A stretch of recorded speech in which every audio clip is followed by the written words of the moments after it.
avec les prêtres et autres religieux, nous avons intégré que le diable est noir, que Dieu est blanc, le teint clair est meilleur, que nos religions étaient profanes et la manifestation du diable et qu'il fallait s'en éloigner.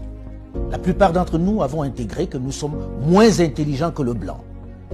Nos sœurs et nos mamans ont intégré le fait que les perruques, les moumoutes, longues et blanches, étaient plus beaux que leurs cheveux naturels. Il est venu le moment de sortir de cet obscurantisme. Il est venu le moment pour une jeunesse désormais bien formée et ouverte sur le monde d'élaborer le narratif des Africains, de raconter notre histoire, de magnifier nos valeurs, de vulgariser notre savoir, notre conception de la vie. Bref, de récupérer la parole qui nous a été arrachée et de parler de nous, sans complexe, avec fierté.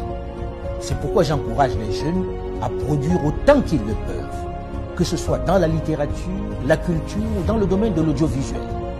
Les programmes sur nos médias doivent ressembler à nous. Ils doivent refléter nos réalités. Nos feuilletons, nos films, nos jeux doivent ressembler à nous. Fini le mimétisme.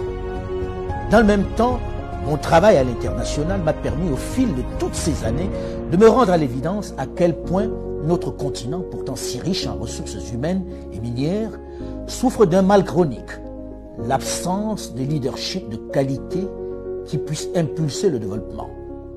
Pendant longtemps, les diplômés, les cadres se sont trop contentés de gagner leur vie dans de grosses structures, abandonnant trop souvent à des aventuriers, des voyous de tout poil la gestion de notre bien commun. Des politiques sans vergogne qui se sont enrichis, plongeant nos pays dans l'abîme et le chaos. Il devient urgent pour cette jeunesse bien formée, avec de vrais rêves et de réels potentiels, de s'engager en politique pour donner un cap à nos territoires. C'est eux qui doivent mettre un terme à cette pandémie qui fait plus de victimes que le paludisme, Ebola et le Covid-19. Il faut s'engager en masse en politique et travailler à changer les paradigmes. Il faut arrêter de laisser cette activité à des vieux essentiellement mus par la volonté de se maintenir aux affaires alors qu'ils n'ont aucun projet pour leur pays, alors que leur avenir est derrière eux.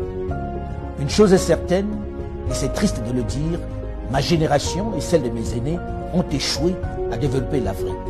Mais vous, les plus jeunes, aurez moins d'excuses puisque vous avez les armes pour renverser la vapeur. La balle est dans votre camp.